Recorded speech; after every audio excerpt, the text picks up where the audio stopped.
Bien, vamos a meternos de lleno en la arquitectura CAI. Hoy vamos a explorar su mero corazón, una filosofía de diseño que es, bueno, bastante radical. Se llama Protocolo de Lógica Libre. Para empezar, arranquemos con una idea que de verdad te pone a pensar, sacada directo del material de origen. Se trata del problema que, según esta filosofía, estamos enfrentando ahora mismo. A ver, el diagnóstico es este. Esa sensación general de que estamos atorados, de que no avanzamos, no es porque hayamos llegado a nuestro límite, no, es por algo que llaman una pérdida de densidad lógica. O sea, en pocas palabras, es una falla en nuestra manera de pensar, en cómo conectamos las ideas para que sean realmente fuertes. Y esto pasa porque casi todo, nuestra tecnología, nuestras instituciones, está construido para protegerse del entorno, para aislarse de él, en vez de para trabajar con él.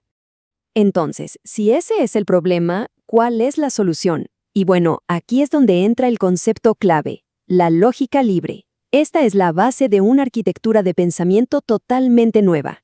Este protocolo lo que propone es un giro de 180 grados en la filosofía de diseño. La idea es dejar de pelearnos constantemente con nuestro entorno y empezar a buscar una simbiosis, una colaboración inteligente. Ahora, fíjense en este contraste porque es fundamental. La mayoría de nuestros sistemas hoy en día son parasitarios. ¿Qué quiere decir eso? Que gastan una cantidad de energía brutal en luchar contra lo que ven como hostil. En cambio, un sistema simbiótico, ese se alimenta de esa misma hostilidad, la usa a su favor. Y esta frase lo explica perfecto. De repente, los desafíos, como un clima extremo, dejan de ser un problema y se convierten en una fuente de energía potencial, una mina de oro.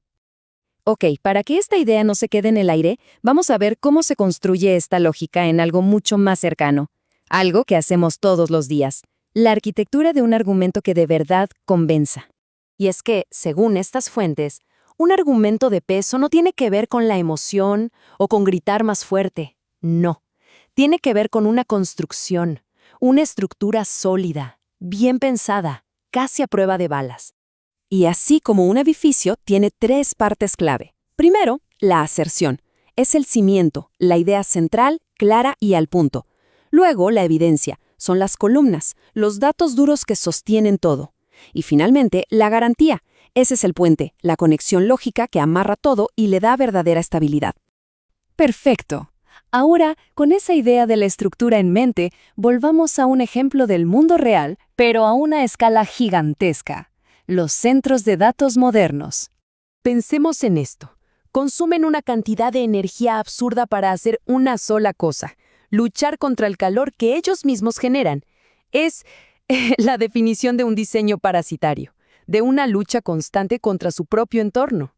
Y en esta tabla se ve clarísimo, el sistema de hoy, el pasivo, no tiene control sobre la diferencia de temperatura, necesita un espacio enorme para enfriarse y su densidad de energía es bajísima. En cambio, el sistema activo, el simbiótico, tiene control total del calor, logra una densidad altísima y, como si fuera poco, produce agua destilada, un recurso útil de lo que antes era un desecho. ¿Y cómo lo logra? Creando activamente una diferencia de temperatura brutal, un gradiente extrema. Esos 130 grados de diferencia son la clave. Ese diferencial es lo que hace que el sistema se vuelva súper eficiente. Y aquí está lo más importante. El calor ya no es un problema, ya no es basura. Se convierte en una fuente de electricidad, de agua limpia y hasta hace que todo el sistema sea más estable. La hostilidad se convierte en el motor. Pero ojo, esta manera de pensar no es solo para máquinas y servidores. El material original va mucho más allá y le extiende a la lógica del poder y de la sociedad misma. Y aquí es donde las fuentes presentan un argumento que, la verdad, es bastante fuerte. El prejuicio no es solo una falla moral, sino un pésimo diseño de sistema. Una ineficiencia, como si fuera una máquina que pierde calor. La lógica aquí es bastante directa. Si un sistema, digamos el sistema A, rechaza talento o recursos valiosos por razones que no importan, como el origen, no solo se está debilitando a sí mismo, no, Le está prácticamente regalando ese potencial a su competencia, al sistema B. Es literalmente una fuga de poder. Bien, entonces, después de todo este recorrido, ¿con qué nos quedamos? ¿Cuál es la gran lección de esta arquitectura del pensamiento? En el fondo, todo se reduce a un cambio en la estructura misma de cómo pensamos. Es pasar de diseñar sistemas que se quiebran con la presión a diseñar sistemas que usan esa misma presión para hacerse más y más fuertes. Y el verdadero desafío no es solo entender este modelo.